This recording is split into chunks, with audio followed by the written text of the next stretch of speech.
Bom, Kleber, se quiser te apresentar um pouquinho para quem está nos assistindo, para a gente iniciar. Joia, joia. Então, meu nome é Kleber Todorovski, eu sou fisioterapeuta desde 2010. Realmente a barba está branca, né? Porque eu tive a minha primeira graduação lá em 98, 99. Eu sou formado em administração de empresas e gestão de negócios e acabei me direcionando para a área de saúde. E desde a minha formação eu sempre trabalhei na área desportiva, né? Traumatortopedia desportiva, também trabalhei na área de terapia forense, então tudo que envolve avaliações eu vim Interessante. na minha, no meu rol de atividades, né? E trabalho muito na minha Legal. clínica com avaliação hoje de atletas, né? Sejam eles de corrida, futebol, vôlei, sejam profissionais ou não, né? É, atletas amadores ou simplesmente para quem gosta de praticar algum esporte. Podemos dizer que é mais um hobby, né? Unir o útil ao agradável, né? Verdade. Legal, legal. A gente também tá nessa, né? Eu sou atleta de voleibol de praia, ex-atleta praticamente, né? Mas enfim, né? Ah, a gente gosta dessa área aí. Bom, Kleber, conta um pouquinho, né? Como é que é a tua avaliação? Né? Tu já falou que teu público é bem variado dentro da área esportiva, mas vamos introduzir um pouquinho então da avaliação que a gente veio falar hoje, né? Quais os mecanismos, quais os principais aspectos que tu traz aí numa avaliação de forma geral, inicialmente? Bom, a avaliação da fisioterapia ela sempre começa basicamente pela avaliação postural, né? Existem, claro, conceitos de que não tem a sua relevância, mas para mim ela tem, né? Uma avaliação postural estática, ela me dá uma foto, um contexto de como é que ele está, né? Como é que está a relação cabeça-ombro, se eu tenho uma hiperlordose, se eu não tenho. Eu começo diante da anamnese, Interessante. né? O primeiro momento que é a anamnésia é ouvir toda a sua o seu histórico de atividades esportivas, históricos de lesões, históricos cirúrgicos, observar todos os exames nosológicos, né? Então fazer essa captação inicial através de uma anamnese bem detalhada, e aí a gente vai para essa avaliação Uhum. inicial, para a gente ter uma diretriz, né, para onde a gente vai olhar um pouco mais associado à queixa. Aí nós vamos para avaliação de mobilidade articular, observação de força, relação de sensibilidade. Então, vamos olhar ele funcionalmente, né? Vamos olhar como é que estão as funções, como que está aquele ponto Perfeito. todo, e aí avaliando passo a passo quais são as articulações que tenham alguma restrição, alguma deficiência de mobilidade. Então, nós passamos por essa fase.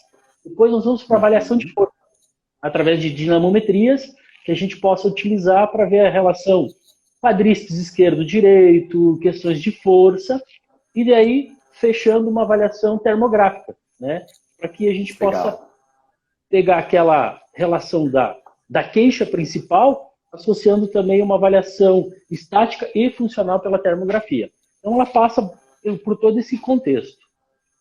Bacana, muito interessante. Então, a gente já verifica uma série de aspectos, né? Desde a questão postural, que é o básico, né? Que todo fisioterapeuta deve fazer, e depois encaminhando para cada segmento, né? Aí com alguns com tecnologia, outros sem, como tu já citou aí, Sim. a termografia, enfim, muito, muito, muito interessante.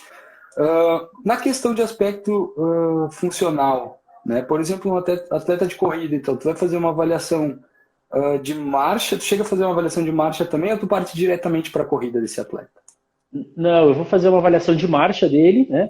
Eu uso o Joe Walk, então a gente faz essa primeira avaliação e depois a gente vai fazer Uhum. uma avaliação dele associada à queixa para observar como é que está o padrão de corrida dele.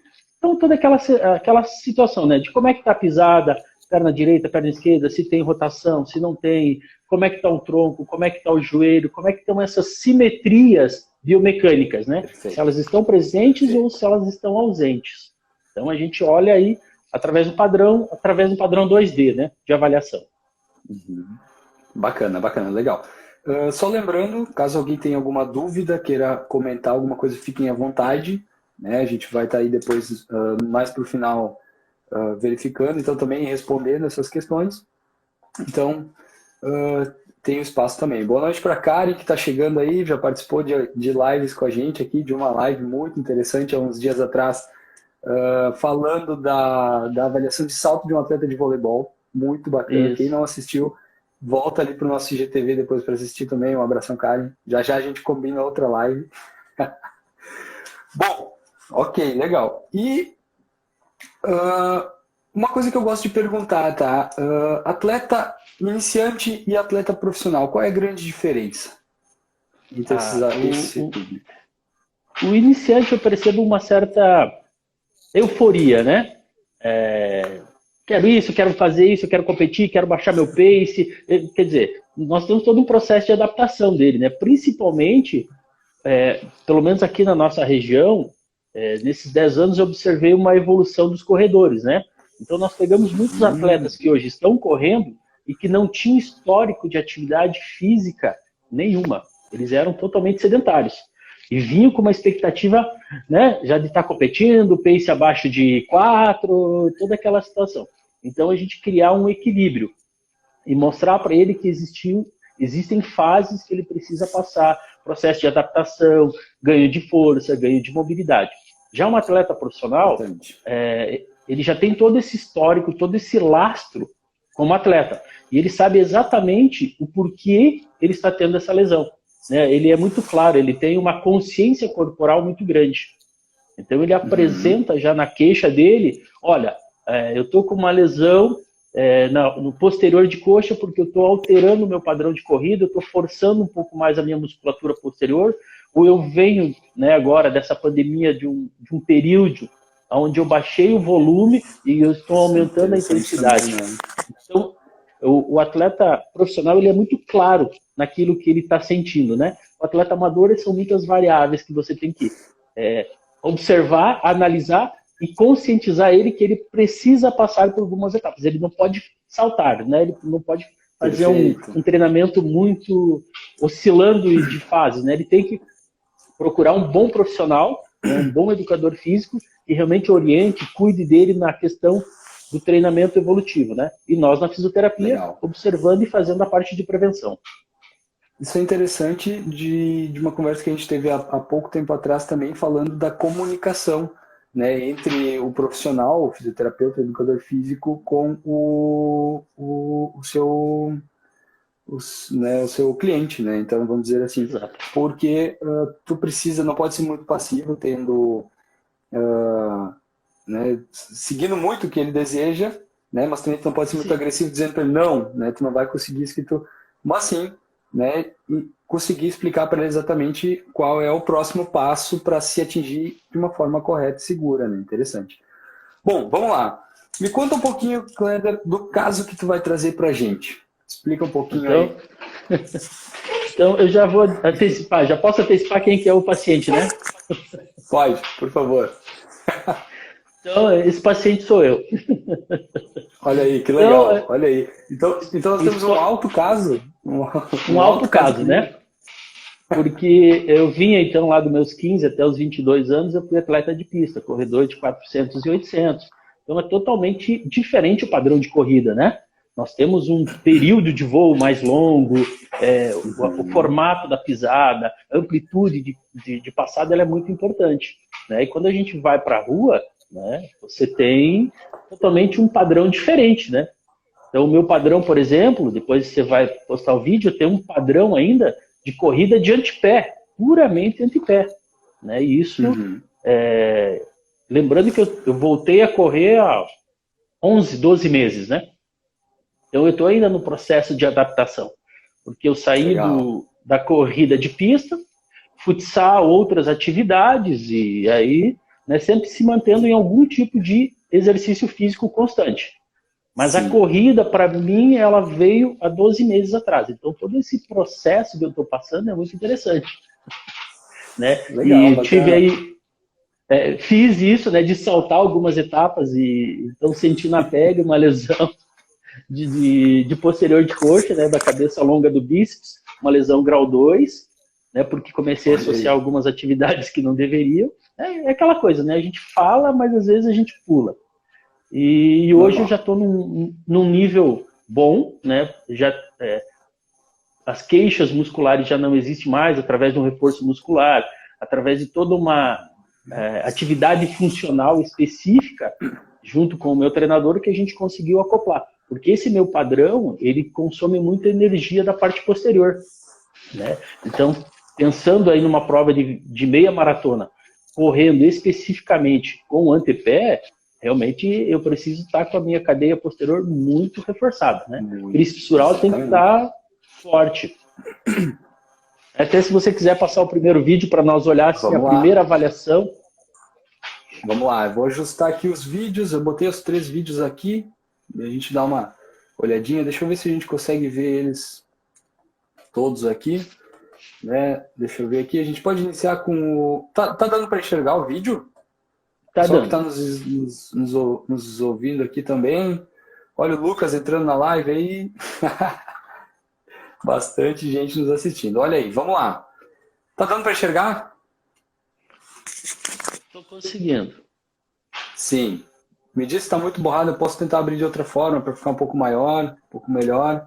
Bom, a gente tem aqui as visões, deixa eu ver se eu consigo botar lateral e de trás, né? Então a gente tem aqui justamente bastante aquela questão da passada, né, em antepé, como tu me falava, né? Bem interessante. Essa questão que tu também comenta e que a gente vê aqui uma passada bem lateral, né? Utilizando bem a parte lateral do pé, né? Isso, a minha entrada ela é bem lateral, né? Ela entra bem lateral. Era em função, provavelmente, né? Provavelmente não, é da biomecânica e do tipo de sapatilha que nós usávamos naquele período, né? Então, sim, perfeito. Pensando mais de 20 anos atrás, o padrão de sapatilha que nós tínhamos para correr era muito diferente. A tecnologia envolvida nela não era tão específica, né? Então, ela é uma entrada, né? Quase com a lateral do dedo mínimo ali, né? Tocando muito pouco o solo, né? Para você poder ter uma menor área de contato e uma maior aceleração contínua, né? E isso hoje é muito presente na minha passada. Dá para ver, acho que bastante aqui também nesse vídeo de frente, né? A gente enxerga bastante ali que faz essa entrada muito rápida mesmo, muito lateral e traz. Muito lateral, né? E tem até um desabamento, né? Do tornozelo, né? Do arco plantar. Então é outra coisa que eu tive que corrigir muito, fortalecer a musculatura interóssea do pé, toda a parte do flexor de hálux ali, eu tive que fazer todo um processo para poder me manter mais tempo em corrida, sem que eu tivesse alguma lesão. Legal, muito bacana, muito legal. Quanto à questão, não sei se tu lembra do relatório do D-Walk, algumas questões referente à cadência, ao tamanho do teu passo, da passada, né? Tu comentou que é bem maior. Isso, tem uma passada muito ampla, né? Ela chegava, na época a gente contava em pés, ela chegava quase a 9 pés. E uma cadência muito alta. Né? Então hoje eu estou diminuindo a minha passada e tentando manter uma cadência mais adequada entre 180 e 190 por minuto. Deixa eu ver se eu consigo abrir meu relatório. Então, bem interessante essa questão, né, desse cuidado, né? A gente sempre cita bastante aqui que é justamente de tu iniciar muitas vezes um trabalho não querendo mudar o tipo da pisada, mas sim inicia pela cadência, né, pelo tamanho da passada, que são aspectos muito importantes. E depois também, claro, né, a questão de força muscular, enfim, amplitude. E aí tu parte para, muitas vezes, a mudança de um padrão. Né? E a mudança ela é muito contestada, né? Eu, por exemplo, tenho uma outra atleta que ela é maratonista, até ela ia participar da prova de Boston, agora dia 13, mas ela vai fazer aqui em Pato Branco a prova.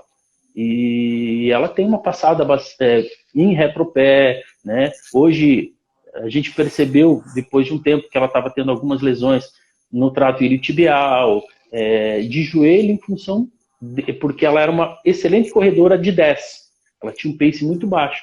E ela também fez essa evolução para o 21 e depois para a maratona. Então, a gente percebeu que, sim, nós poderíamos mexer em alguns aspectos, mas eles foram muito uns detalhes bem sutis para que não mudasse a capacidade e o potencial que ela tinha.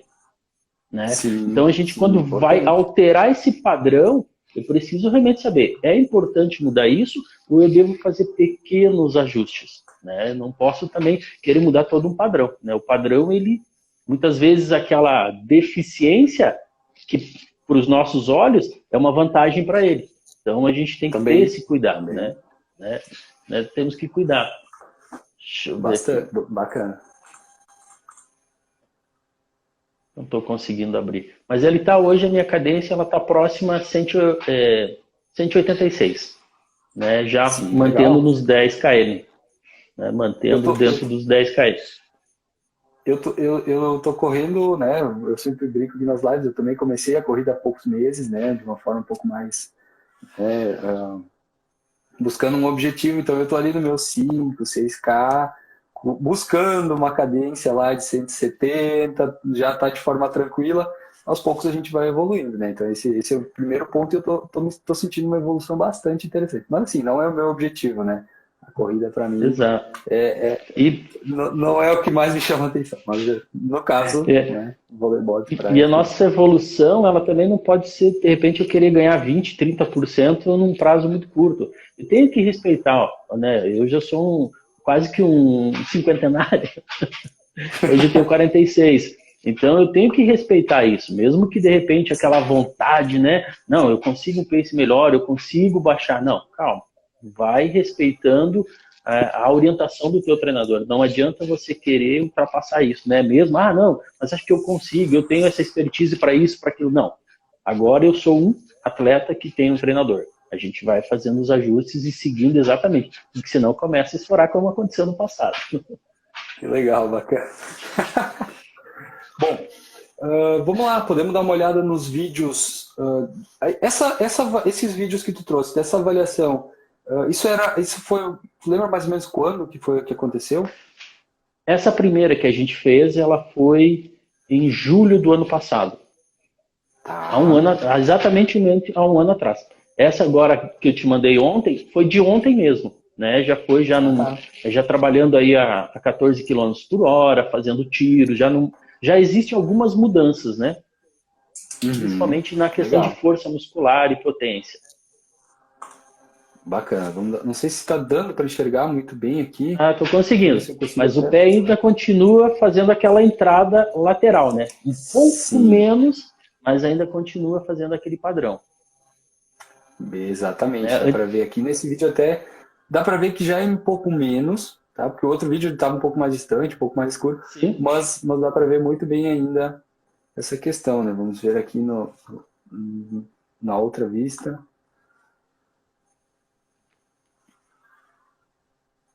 Ele entra também basicamente no reto, mas assim, houve uma melhora também na oscilação do quadril, né? Na outra imagem, nessas que a gente fez, mas eu tinha uma oscilação, então ela tinha um desequilíbrio e ela foi corrigida também. Né? E o centro de gravidade também eu estou tentando ajustar que a passada fique mais próximo no centro de gravidade. Exatamente, ela está ainda passando um pouquinho, né? A gente vê ela está passando ainda um pouquinho. Exato, mas pequeno ajuste. Porque ela era muito... E quando eu acelerava, ela ficava mais ampla, né? Então eu estou trazendo ela para mais próximo e aumentando a cadência. Perfeito, muito, muito bacana, legal. Objetivos que tu traz. Pelo que tu me falou, é para daqui a um ano correr uma maratona? Isso, então seguindo aí todo o cronograma, seguindo esse padrão, para daqui o final de 2021 já se tem uma boa condição para se correr uma maratona, né? Respeitando toda a evolução, mas chegando ou muito próximo, ou pelo menos correndo aquela milha de 16 km que tem lá em Vitória, que é patrocinada pela Garoto, né? Você ganha muito chocolate lá.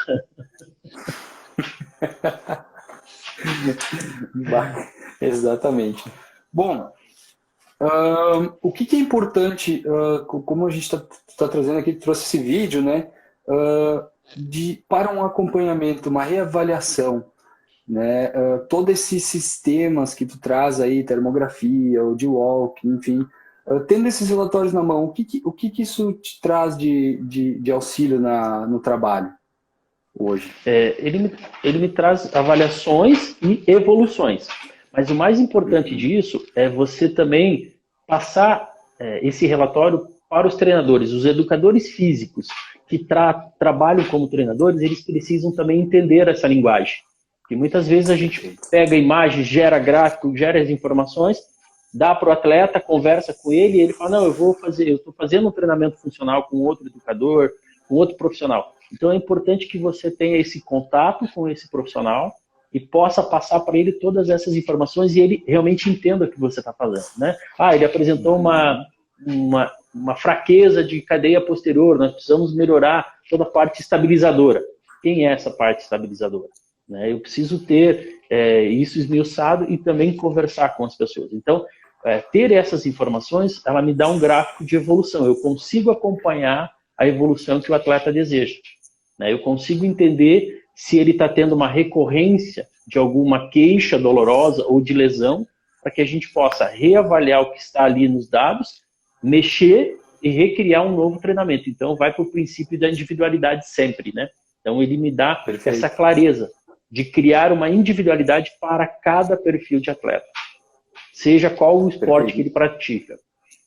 Inclusive, é interessante, a gente conversa bastante sempre também que muitas vezes tu enxerga a melhora, enxerga que tu está atingindo o objetivo, mas o teu avaliado não.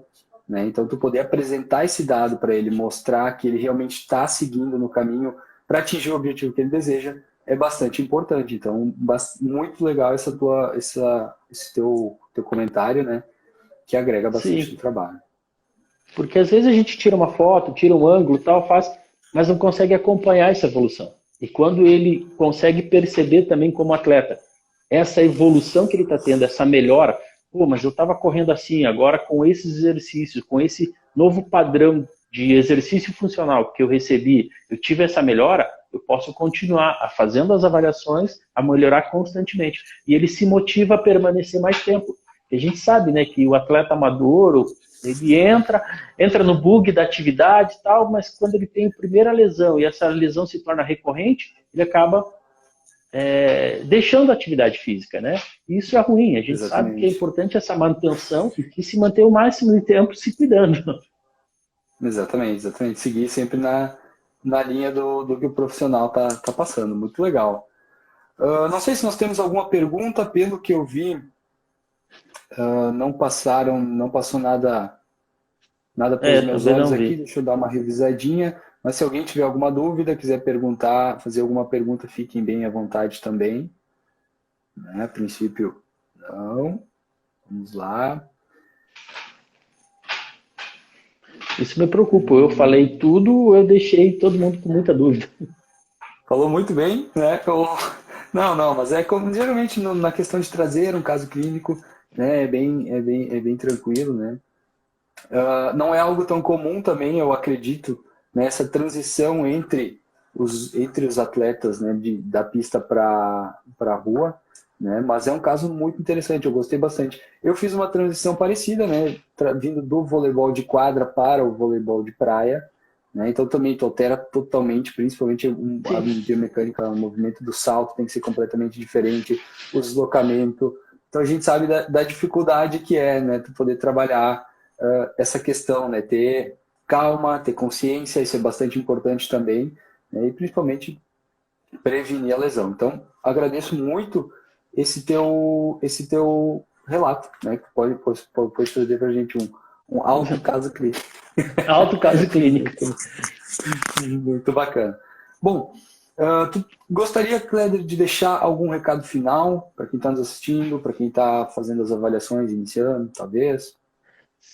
Então, para quem está iniciando ou para quem já está há muito tempo, realmente a gente precisa estar constantemente em leitura, em evolução, conhecendo a parte tecnológica. Hoje o fisioterapeuta ele precisa ser high-tech, né? Ele precisa estar acompanhando todo esse processo de evolução tecnológica, de avaliação e de fornecer dados ao cliente, né? De uma forma muito clara e também objetiva.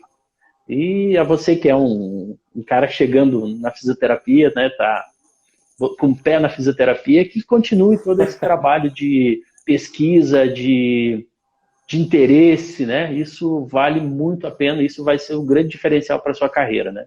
Então, te desejo muitos problemas para você tratar e resolver. Né? Exato. E quando a gente Perfeito, tem muito problema é obrigado. porque faz com que a gente estude mais, se dedique mais, e tenha sempre aquele quê de, cara, eu vou resolver isso, eu vou buscar alguma informação. Pô, obrigado. Eu que agradeço, né, pela tua participação mais uma vez, né? Ahn, e era isso, né? Então, muito obrigado. Obrigado a todos que nos assistiram. Quem tiver alguma sugestão de assunto para as próximas lives, sempre são bem-vindas.